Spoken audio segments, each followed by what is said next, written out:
Hello दोस्तों। आज हम बादलों के घेरे कहानी पर बात करेंगे। कहानीकार हैं कृष्णा सोबती जी, जिनका जन्म विभाजन पूर्व पंजाब में हुआ था।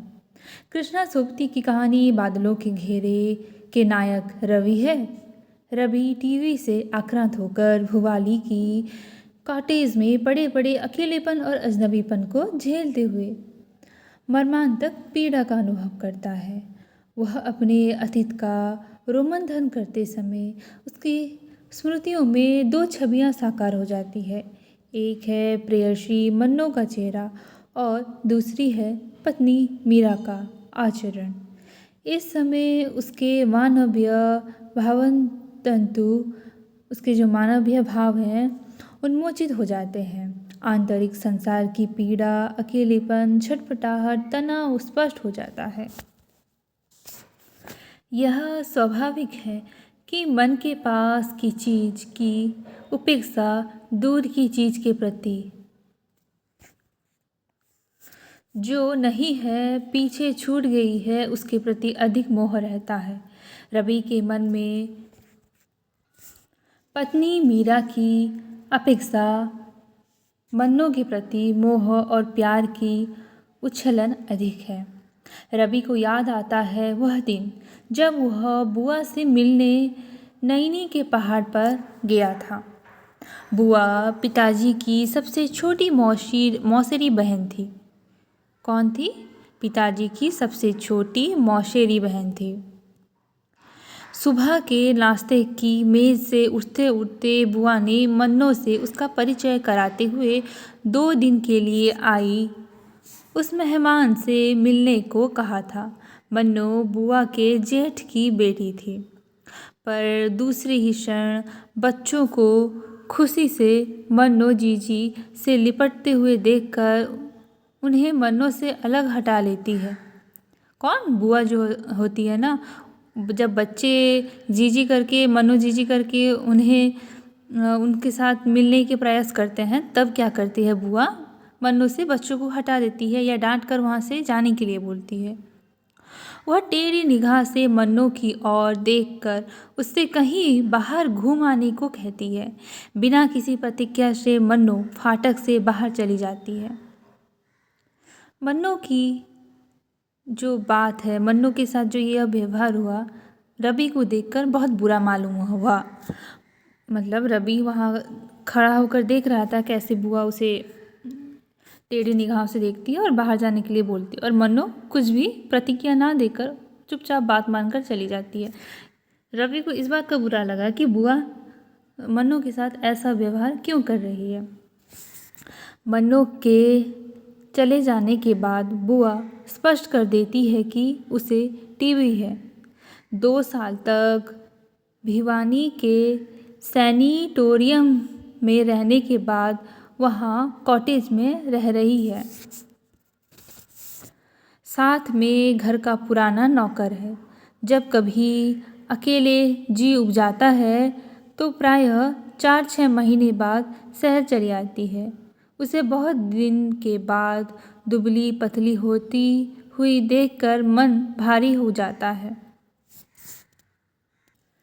बच्चे खेल में लग जाते हैं और बुआ घर के अंदर चली जाती है। तब रवि बुआ की ऐसी निष्ठुरता से अपनी जिज्ञासा को नहीं दबाकर उतराई से उतरकर झील के किनारे किनारे चल पड़ता है। लौटने पर रवि को नौकर से पता चलता है कि बुआ बच्चों को लेकर बाहर चली गई है और वह खाना खाने को मना करके गई है। नौकर उनसे खाना खाने का अनुरोध करता है और यह भी बताता है कि मन्नो उनके साथ ना खाकर अलग से ऊपर खाएंगी। यह सुनकर रवि का मन उदास हो जाता है। कुछ देर बाद घोड़े पर सवार होकर मन्नो पहुंची और साइस को 2 घंटे में पहुंचने को कहकर ऊपर की मंजिल के अपने कमरे में चली जाती है। घंटे भर बाद रवि ऊपर के कमरे के पास पहुंचता है तो मन्नो उसे अंदर आने का अनुरोध करती है। वह सूचना दे देती है कि शाम से पहले वह नीचे उतर जाएगी। वह सिर्फ एक दिन के लिए आई थी। वह सफाई दे देती है कि भुवाली जैसे बड़े गांव में रहने के बाद यह छोटा सा शहर मन को अच्छा नहीं लगता। रवि और मन्नू साथ साथ घर से बाहर आते हैं। नौकर और माली झुककर सलाम करते हैं। मन्नू उनको इनाम देती है। साइस घोड़े को तैयार कर लेता है, लेकिन मन्नू साइस से कहती है कि अब वह घोड़े पर ना बैठकर थोड़ी दूर पैदल जाएंगी। मन्नू फाटक से बाहर निकलकर पीछे को मुड़ती है और जैसे छोड़ने से पहले अंतिम बार घर को देखती हो। फिर मन्नू और रवि पैदल जाकर कार के पास पहुंचते हैं। रवि के हाथ से मन्नू अपना कोट ले लेती है और कार में बैठ जाती है। कार चली जाती है। जाते समय रवि ना कुछ कह पाता है ना मन्नू। मोड़ तक पहुंचने तक रवि कार के शीशे से मन्नू के बाल में बंधे रिबन को देखता रहता है। रवि जब लौट कर आता है तब बुआ को दरवाजे पर खड़ी हुई देखता है। वह कूलियों को मन्नू से फर्नीचर निकालते हुए देखकर भांप लेता है कि मन्नू के लिए वे सामान किराए पर जुटा गए थे। अर्थात मन्नू जिस कमरे में रहती थी वहाँ का सारा सामान किराए में लाया गया था। जितना दिन मन्नू वहाँ रहती वह किराए का सामान ही यूज़ करती, क्योंकि उसे टीवी का रोग था। बुआ रवि को कपड़े बदलकर चाय पर आने को बुलाती है। चाय पीते समय रवि बुआ से मन्नू के बारे में कुछ पूछना चाहता है, पर बुआ उस पर कोई चर्चा करना नहीं चाहती। रवि को पहली मुलाकात से ही मन्नू से प्यार हो जाता है।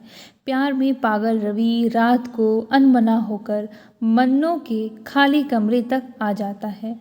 वह बिजली जलाकर खाली कमरे में केवल अंगीठी में लगी लकड़ी को देखकर कल्पना कर लेता है कि अगर मन्नू आज यहाँ होती तो देर रात तक अंगीठी के पास बैठती और मैं शायद उसके पास आ जाता।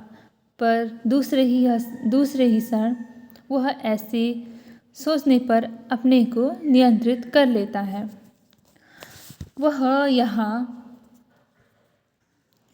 वह वहाँ से लौट आता है और अपने कमरे में बिजली बुझाकर सो जाता है। तब बुआ वहाँ आ जाती है। वह रूंधे स्वर से रवि से कहती है, रवि, तुम्हें नहीं उस लड़की को दुलारती हूँ। अब यह हाथ उस तक नहीं पहुँचता। रवि को लगता है कि उसने बुआ का नहीं मानो मन्नू का हाथ पकड़ लिया हो। बुआ अपना दिल कुछ कड़ा करके रवि को समझाने लगती हैं चूँकि मन्नू को अब रहना नहीं है। मतलब ऐसा क्यों करती हैं? क्योंकि मन्नू कुछ दिन की मेहमान है, इसलिए उसके लिए कुछ नहीं सोचना चाहिए। रवि के मुंह से अनायास निकल पड़ता है, बुआ, मुझे ही कौन रहना है? यह सुनकर बुआ हाथ खींचकर उठ बैठती है। वह रवि को पागल ना होने की चेतावनी देती है। जिस मन्नू के लिए कोई राह नहीं रह गई उसके साथ अपनी बात ना जोड़ने की सलाह देती है। जिसके लिए सब राहवन है उसके लिए ना भटकने को कहती है। बुआ अपने अनुभव का वर्णन करते हुए कहती है, मैं वर्षों से मन्नू को इस दशा में देख देख कर पत्थर जैसी बन गई हूँ। अपनी बच्ची की तरह जितना प्यार दिया परवरिश की, आज सब व्यर्थ हो गए। किसी समय मैं छुट्टी के दिन बोर्डिंग से उसके आने का राह ताकती थी, तो अब उसके जाने का क्षण गिनती हूँ। मैं बचपन में मन्नू को मोहबस कभी डराना नहीं चाहती थी, लेकिन आज उससे डरने लगती हूँ। सुबह होने के बाद रवि घूम घूम कर पूरा दिन बिता देना चाहता है। घोड़े पर सवार होकर लडिया कोटा तक जाकर लौट आता है, पर उसका मन नहीं मानता। वह दोपहर ढलने के बाद बस से जाकर भुवाली में उतरता है। वह कॉटेज का पता पूछकर पाइन्स की ओर बढ़ जाता है। वहां पहुंचते ही नौकर से पता चलता है कि मन्नो ताल की ओर गई है। कुछ देर बाद मन्नो घोड़े पर सवार होकर लौट आती है। नौकर का सहारा लेकर घोड़े से उतरती है। वह नौकर से कहती है कि वह अम्मा से कहकर बिछौना लगवा दे, क्योंकि उसका जी अच्छा नहीं लगता। अम्मा मन्नो को कमरे में लाकर लिटा देती है और रवि के लिए कुर्सी पास खींचकर बाहर चली जाती है। रवि उसकी बाहों को ना छूता है, ना हाथ को सहला सकता है।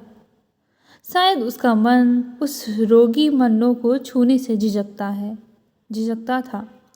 वह जब उसी रात डाक बंगले में जाने लगता है, तब उसमें एक विचित्र स्थिति थी कि उसकी प्यार भरी आंखें उसे और कुछ पल साथ बिताने को बांध लेती थी, तो मन का भया उसे वहाँ से खींचकर ले जाने को चाहता था।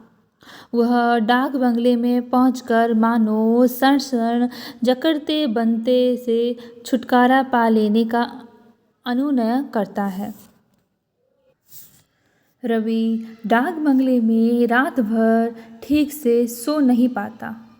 तरह तरह के दुख स्वप्न देखता है। उसे लगता है कि वह मन्नो के पलंग पर सोया है। मन्नो कुर्सी पर बैठी है। मन्नो की और वह हाथ बढ़ाता है तो मन्नो हंसकर जैसे इशारे से कहती है कि हाथ कंबल के नीचे कर लो, अब इसे कौन छुएगा। सुबह होते ही रवि लौट आता है तो बुआ की कड़ी चेतावनी चेहरा देखकर कुछ सहम जाता है। अब तक फूफा लौट आए थे। दोपहर का खाना खाते समय वे रवि से कहते हैं कि वह बुआ और बच्चों को लखनऊ तक पहुंचा दे। रवि उन्हें लखनऊ में पहुंचाकर दूसरे दिन विदा लेना चाहता है। वह फूफा की इच्छा के अनुसार फिर नैनी लौटना नहीं चाहता। वह बुआ को बताता है कि इस बार वह पिताजी के पास दक्षिण में जाना चाहता है। जाते समय रवि बुआ के पांव छूता है तो बुआ उससे कहती, रवि तुमने पांव छुए हैं तो आशीर्वाद जरूर दूंगी, बहुत सुंदर बहू पाओ। रवि स्टेशन पर पहुंचता है। वह भुवाली के लिए टिकट खरीदकर प्लेटफॉर्म पर आ जाता है। वह बुआ के आशीर्वाद के बारे में सोचता है। उसे धीरे धीरे विवाह, पत्नी, परिवार आदि की कल्पना विभोर कर देती है। क्षण भर के लिए भुवाली पाइन्स मन्नो से हट जाता है। गाड़ी आ पहुंचती है, पर वह अब उसमें जाने का विचार एकाएक बदल देता है और कुली से कहकर उस गाड़ी से अपना सामान उतरवा कर नया टिकट खरीदकर बरेली के लिए जाने वाली गाड़ी से माँ के पास अपने घर जाकर पहुंच जाता है। माँ वहाँ उसे छुट्टी में रहने और शादी के लिए लड़की देखने का सुझाव देती है। रवि बाद में नैनी जाता है तो वह भुवाली जाकर मन्नो से मिलता रहता है। रवि को वह दोपहर याद आती है जब वह मन्नो के साथ झील के किनारे से लगी पगडंडी पर जा रहा था। उस दिन रवि मन्नो की सुंदरता पर मुग्ध था। सामने देवी के 2 छोटे छोटे मंदिर थे। मंदिर के कपाट बंद थे। मन्नो ने वहीं अपने जूते उतारकर नंगे पांव पानी के पास जाकर एक बड़े से पत्थर पर पांव जमाया और झुककर डंठल से एक कमल तोड़ लाई। साल